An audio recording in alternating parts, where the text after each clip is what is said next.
Bonjour à vous, bonjour à tous, c'est Jenny Garden, je suis médium énergéticienne et en ce sens, je reviens vers vous aujourd'hui avec une vidéo, d'une canalisation que j'ai faite sur une âme, du conjoint d'une personne.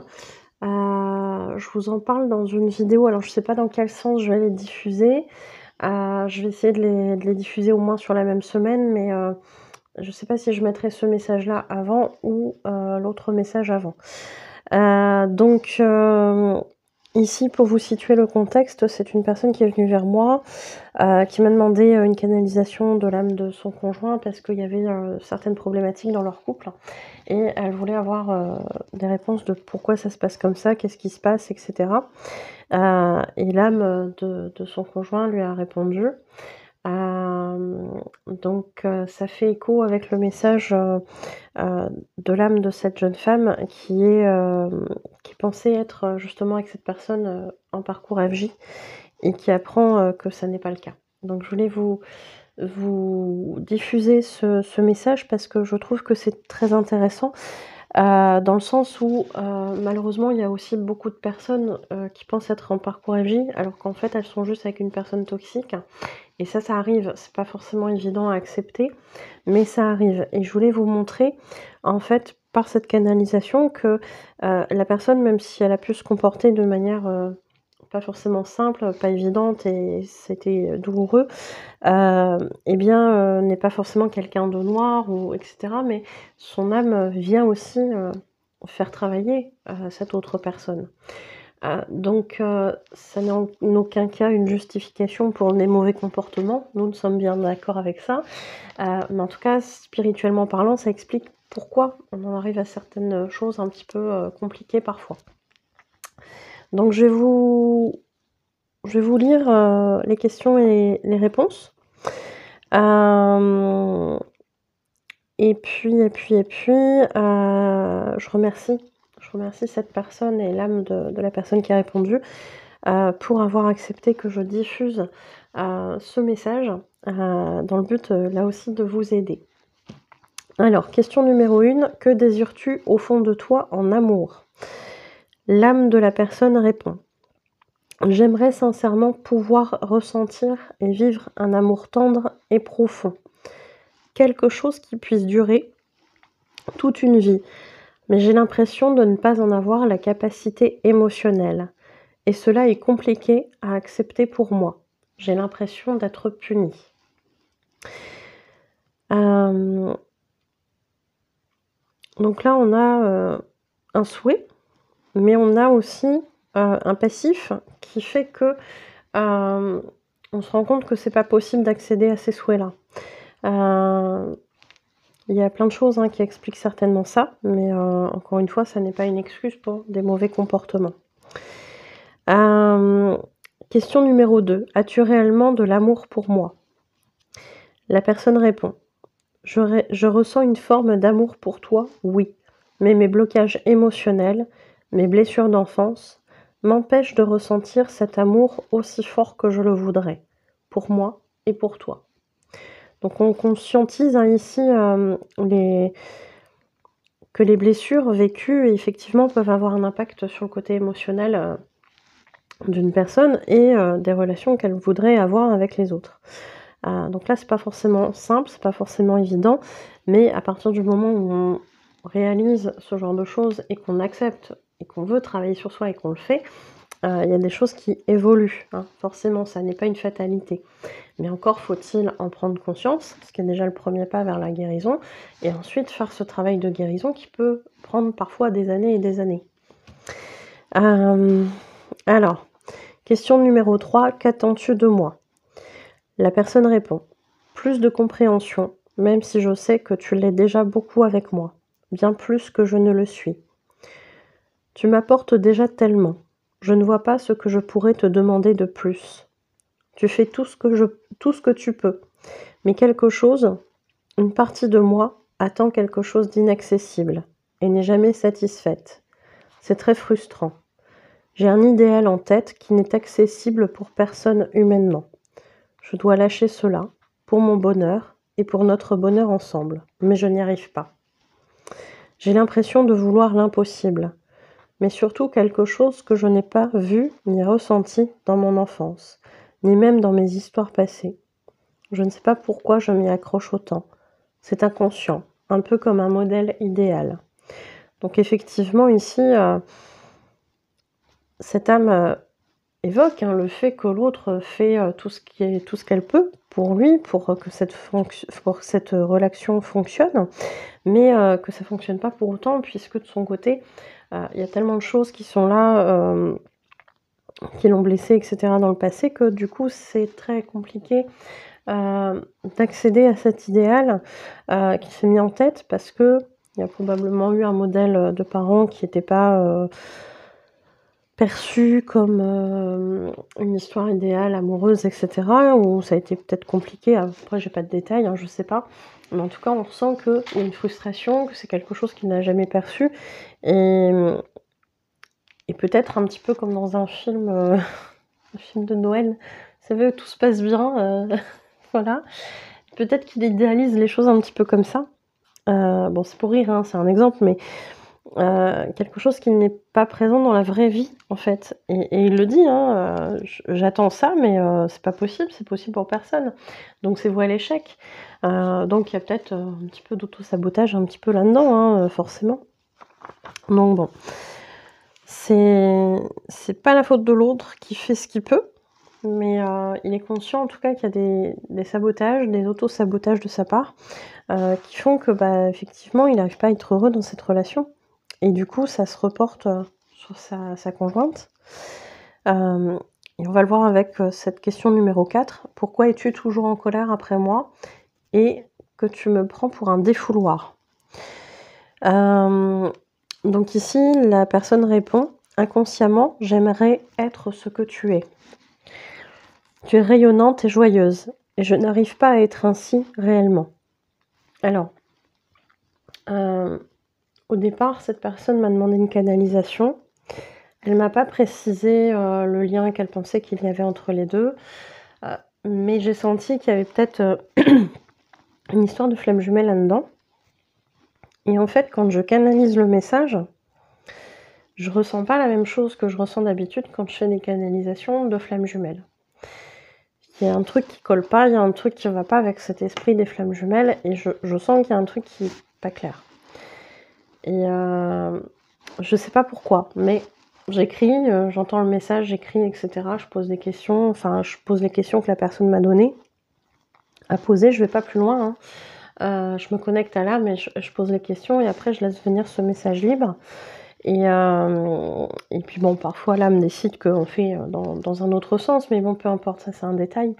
Et ici, je sens vraiment qu'il y a un truc très lourd, ce qui n'est pas habituel dans les parcours FJ, même s'il y a des émotions difficiles, etc., bien sûr, mais je ressens pas du tout la même énergie, et je me dis, tiens, c'est bizarre. Et avec cette question 4, c'est la réponse. Je me dis, on n'est pas sur une relation FJ, on est sur quelque chose de plutôt toxique. Et là, qu'est-ce que je vais dire à la personne en question? Parce que c'est délicat. Autant si une personne sait, etc., elle veut des clés de compréhension, c'est OK. Mais là, si elle pense être en parcours FJ, c'est difficile d'amener ça en disant je suis pas sûre que ce soit un parcours FJ, là, pour le coup. Donc voilà, quoi, c'est un peu délicat, mais bon. J'en ai parlé après avec la personne, je lui ai dit: «Écoutez, moi je pense pas qu'on soit sur un parcours FJ». Et voilà, mais bon, après ça a été confirmé par cette personne qui m'a dit justement: «Je me posais des questions parce que je trouvais bizarre qu'on n'avance pas, qu'on répète toujours les mêmes choses, et cetera». Et voilà. Alors, je reprends la suite du message parce que c'est là où je me suis vraiment dit: il y a un truc qui vient valider cette impression que j'ai de c'est peut-être pas une flamme jumelle. Inconsciemment, j'aimerais être ce que tu es. Je reprends la réponse en entier. Tu es rayonnante et joyeuse et je n'arrive pas à être ainsi réellement. Et là, dans le ressenti, j'ai ressenti effectivement une espèce de jalousie, ce qui n'est pas très aligné avec le concept de flamme jumelle. Je fais parfois semblant de sourire, mais ce n'est qu'une façade pour faire croire que je suis comme tout le monde. Seulement ce n'est pas le cas. Je suis trop compliquée, trop perturbée pour ce monde d'apparence dans lequel j'essaie de me fondre en vain. Toi, tu es là, tu rayonnes. Moi... Alors, j'arrive pas à me relire. Toi, tu es là, tu rayonnes. Moins qu'avant à cause de moi. Ouais, c'est ça. Moins qu'avant à cause de moi. Mais tu rayonnes toujours et cela me met en colère. Vous voyez ce qu'il dit dans ses propos? Tu rayonnes, mais moins qu'avant à cause de moi. Et là, on n'est pas dans un parcours FJ. Tu rayonnes toujours, malgré ce que je te fais, tu rayonnes toujours et ça me met en colère. Là non plus, on n'est pas dans un parcours FJ. Car je n'y arrive pas, moi. Il n'arrive pas à briller parce qu'il est trop dans le côté sombre. Et ça arrive qu'il y ait des âmes comme ça qui expérimentent des choses très difficiles humainement parlant et qui n'arrivent pas à remonter, qui n'arrivent pas à retrouver la lumière, qui n'arrivent pas à être dans autre chose que dans la tristesse, le sombre, la colère, etc. Et c'est un choix aussi dans cette incarnation de rester là-dedans ou d'essayer de s'en sortir. On a toujours cette responsabilité-là. Hein. Je suis avec toi pour profiter de ta lumière. Donc là aussi, propos qui ne sont pas cohérents avec un parcours FJ, car je n'arrive pas à retrouver la mienne. Je ne sais d'ailleurs pas si réellement j'y arriverai un jour ou pas. Je crois que j'ai trop souffert depuis petit. J'espérais que tu m'aides à me rallumer. Cela fonctionne parfois, mais en même temps, tu me rappelles que je ne serai jamais quelqu'un de bien et lumineux comme toi. Et c'est ça qui m'agace. Je me bats en vain car je ne serai jamais lumière dans cette vie. Alors, vous voyez ces propos-là qui sont quand même des propos assez sombres.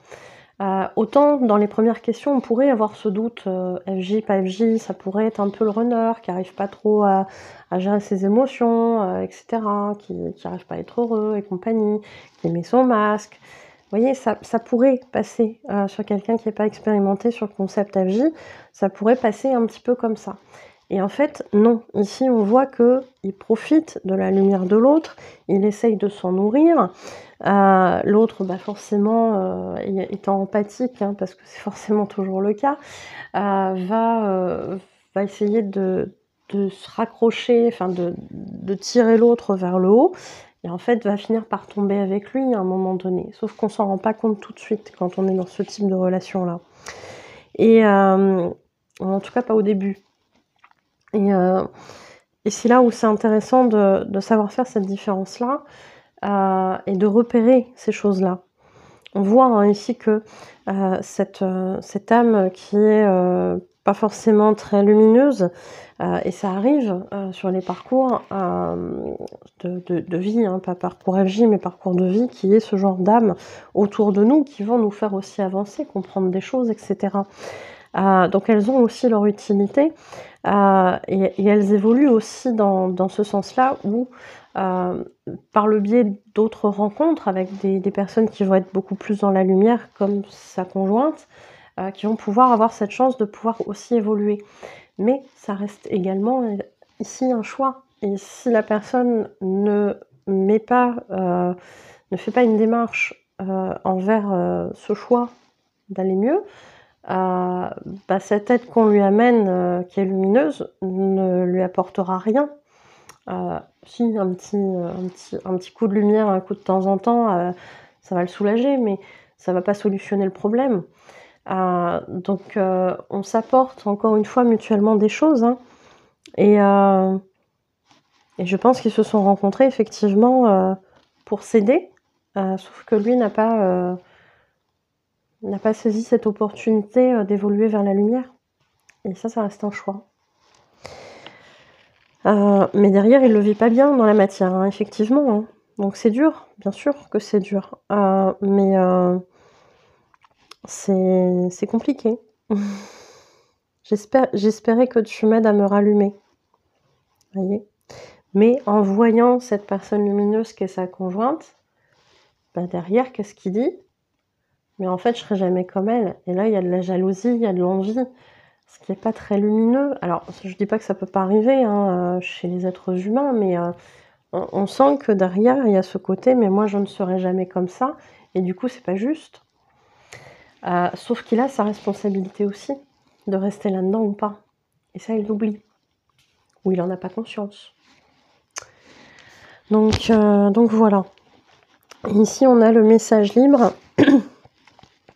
Je ne te veux absolument pas de mal dans la matière, ni même sur le plan spirituel. En revanche, tu dois t'interroger aujourd'hui sur le sens de notre rencontre. Donc on voit hein, quelque part que c'est pas un message c'est pas un message noir, hein, c'est pas un message où cette personne lui veut du mal. C'est juste qu'à un moment donné, ils se sont rencontrés pour se faire évoluer et que bah, comme lui n'évolue pas de la même façon qu'elle, à un moment donné, il lui dit mais vas-y, interroge-toi. Interroge-toi sur pourquoi, est-ce que c'est juste comme ça, etc. Interroge-toi aujourd'hui sur le sens de notre rencontre. Comme toutes les rencontres, la nôtre a un but d'évolution. Parfois, cela est facile avec des âmes sœurs. Et d'autres, comme nous, sont des rencontres karmiques. Alors, oui, le parcours FJ, c'est aussi une rencontre karmique, mais on n'est pas dans la même chose au niveau karmique pour autant. Hein. On a vécu des choses difficiles, que ce soit avec notre FJ ou avec d'autres relations karmiques, qui doivent trouver une résolution. Mais le parcours FJ, on est dans quelque chose de lumineux, pas comme ici. Hein. Je dois t'aider dans cette incarnation à te libérer, à prendre ton envol, là où dans d'autres vies, je t'ai retenu auprès de moi injustement. Donc on voit que dans ce karmique entre eux, il y a eu des moments, des vies où effectivement cette personne, la conjointe, a été retenue, peut-être contre son gré, je sais pas, mais cette autre personne l'a accaparé, son conjoint l'a accaparé. Alors, c'était peut-être pas son conjoint dans d'autres vies, mais en tout cas, il y a eu cette notion-là d'emprise qui était déjà présente et qui l'a peut-être été aussi dans cette relation actuelle. Tu avais et as encore ton libre arbitre pour t'échapper. Qu'attends-tu? Vous voyez? Donc là, on lui amène une réflexion à cette personne.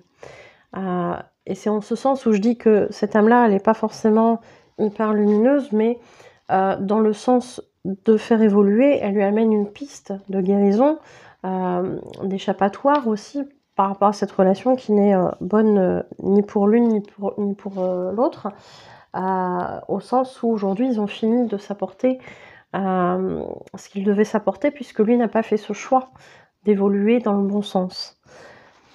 C'est compliqué, hein.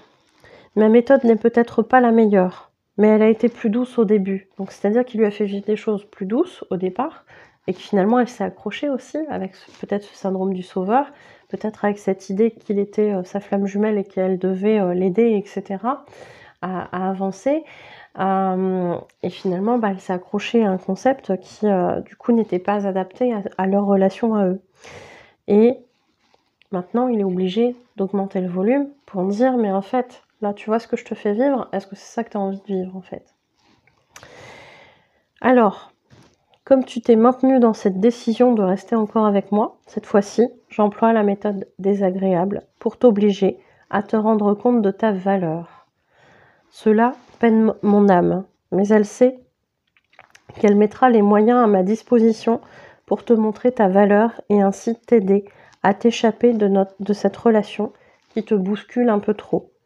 Tu mérites la douceur, alors fais en sorte de l'obtenir. Ce ne sera malheureusement pas moi, car mon moi incarné souffre trop. C'est lui qui fait de la résistance avec son ego. C'est-à-dire que l'âme, elle serait OK pour évoluer vers la lumière, mais son ego, qui est là dans la matière, qui est incarné, décide que non, en fait, il va pas prendre cette évolution-là. C'est dommage, dommage. Tu n'es pas responsable, montre-lui, toi aussi, qu'il mérite mieux que de se complaire dans sa souffrance. Bah oui. Libère-toi, bel oiseau, et déploie tes ailes, tu le mérites tant. Courage à nous, ce ne sera pas facile. Donc j'espère que ce message vous aura aider à comprendre, certains mécanismes, des relations karmiques, entre autres, hein, puisque là, on était là-dedans, sans que ce soit pour autant un parcours FJ, malgré, les interrogations de la personne qui m'a consultée, qui est venue, à moi.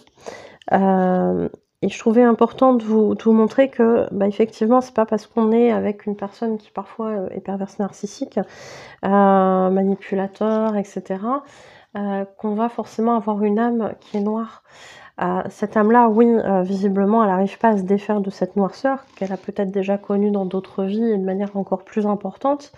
Et elle essaye d'évoluer, de monter vers la lumière au fur et à mesure de ses incarnations. Et là, visiblement, pour l'instant, au niveau de l'ego, c'est pas encore ça. Et pour autant, elle n'est pas malveillante, cette âme. Elle dit juste qu'il y a des choses à comprendre et que s'il faut, il va falloir qu'elle soit plus démonstrative dans le mauvais sens, puisque bah, la personne s'était accrochée en fait à cette relation-là par rapport au parcours MJ. Et il y a vraiment cette idée de je te montre, tu vois, qu'on n'est pas dans ça, on n'est pas dans ce concept-là, et qu'en ce sens-là, moi j'ai fait mon choix de rester dans cette noirceur pour l'instant, et du coup notre évolution elle va s'arrêter là ensemble, parce que ben, on va pas au même endroit, et c'est là où ce contrat il se casse. Peut-être qu'il était prévu autre chose, peut-être que ils auraient pu en rester ensemble encore quelque temps si lui avait fait cette démarche volontairement d'essayer de se sortir de cette situation-là. Ça aurait peut-être pu continuer encore un peu, et pourquoi pas même trouver quelque chose de positif en termes de relation. Allez savoir, on ne sait pas, mais visiblement, là, c'était pas le cas. Alors, peut-être que s'il y a un parcours MJ après, cette personne prépare aussi ça dans le parcours, puisque on a toujours une relation toxique avant de connaître sa flamme jumelle. Donc, allez savoir. Bon, en tout cas, je vous mets la vidéo, je vais essayer de les mettre en fiche pour que ça arrive là en haut de l'écran, pour que vous puissiez voir les deux messages en même temps. Je vais essayer de le mettre sur celui-ci et sur l'autre message. Comme ça, vous aurez les deux vidéos, pas ensemble, mais au moins les liens pour aller les voir, toutes les deux. Donc voilà, je vous remercie beaucoup pour votre écoute, j'espère que ça vous aura aidé, et puis n'hésitez pas à commenter hein, si vous vous retrouvez dans ce genre de relation. Si vous aussi, par exemple, vous avez cru que vous étiez dans un parcours âgé et puis finalement après vous vous êtes rendu compte que c'était pas le cas, mettez tout ça en commentaire, ça peut être intéressant pour les autres. Et merci pour votre écoute et je vous dis à bientôt, prenez soin de vous.